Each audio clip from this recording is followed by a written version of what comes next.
Hi అండి, అందరికీ నమస్కారం. Welcome to my YouTube channel. ఈ వీడియోలో వచ్చేసి రాజకీయ నాయకులకు పెన్షన్పై సుప్రీంకోర్టులో పిటిషన్ దాఖలైందండి. ఆ వివరాలు ఏవో ఈ వీడియోలో తెలుసుకుందాం. వీడియో అయితే ఎక్కడ కానీ స్కిప్ చేయకుండా ఎండ్ వరకు అయితే చూసేయండి. ఇక రాజకీయం అనేది సేవనా లేక ఉద్యోగమా? సేవ అయితే జీతం ఎందుకు, పెన్షన్ ఎందుకు?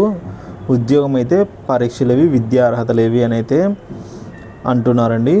సో ఈ వీడియో అయితే వైరల్ అవుతోంది.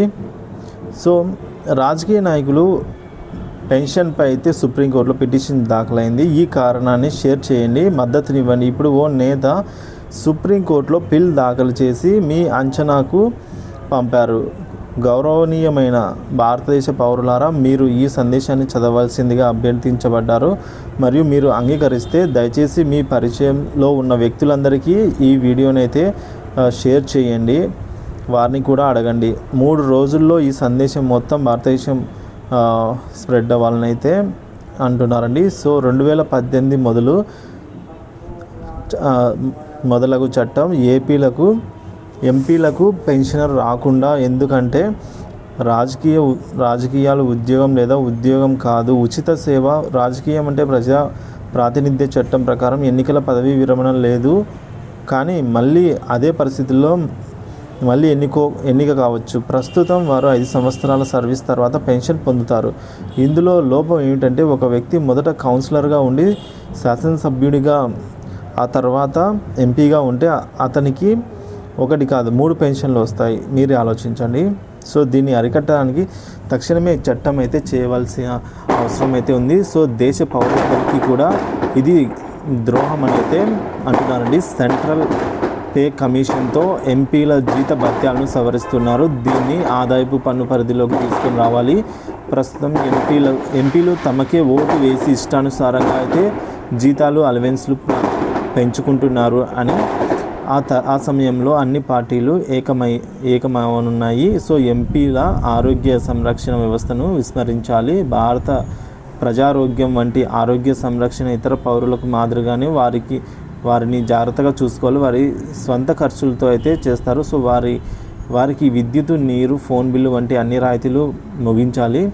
సో నేరస్తులను ఎన్నికల్లో పోటీ చేయకుండా నిరోధించాలి. శిక్షాస్పద రికార్డులు, నేర ఆరోపణలు మరియు సంకల్పం ఉన్న అనుమానాస్పద వ్యక్తులు గత లేదా ప్రస్తుత పార్లమెంట్ నుంచి నిషేధింపబడాలి.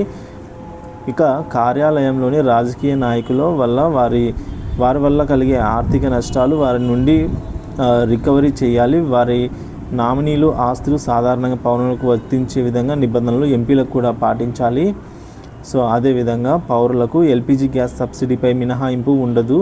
ఎంపీలు మరియు ఎమ్మెల్యేలకు అందుబాటులో ఉన్న సబ్సిడీలు, పార్లమెంట్ అలాగే క్యాంటీన్లలో సబ్సిడీలు, ఆహారంతో సహా ఇతర సబ్సిడీలు ఉపహరింపబడవు. సో కాబట్టి పార్లమెంట్లో పని చేయడం గౌరవం. దోపిడీకి లాభదాయకమైన వృత్తి కాదు. ఉచిత రైలు మరియు విమాన ప్రయాణాలు నిలిపివేయాలి.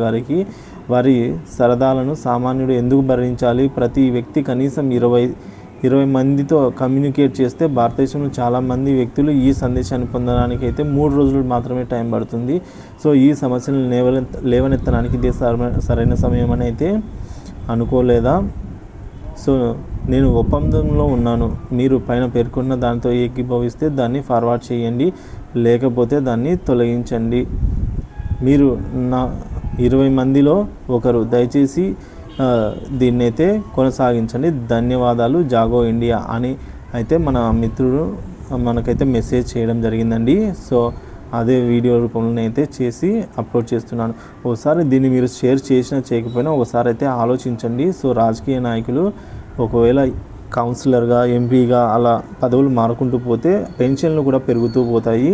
సో వారికి ఫ్రీగా ట్రావెలింగ్, ఫుడ్ అలవెన్స్, సో సబ్సిడీలు ఇవన్నీ అయితే కల్పిస్తారు. సామాన్యులకు లేనివన్నీ కూడా వారికి కల్పిస్తున్నారు. సో వారి డబ్బులు కూడా సామాన్యులే భరించవలసి అయితే వస్తుంది. కాబట్టి ఓటు వేసే ముందు 1కి 2 సార్లు అయితే ఆలోచించి రాజకీయ నాయకులను ఎన్నుకుంటారని అయితే ఆశిస్తున్నాను. Thank you for watching this video.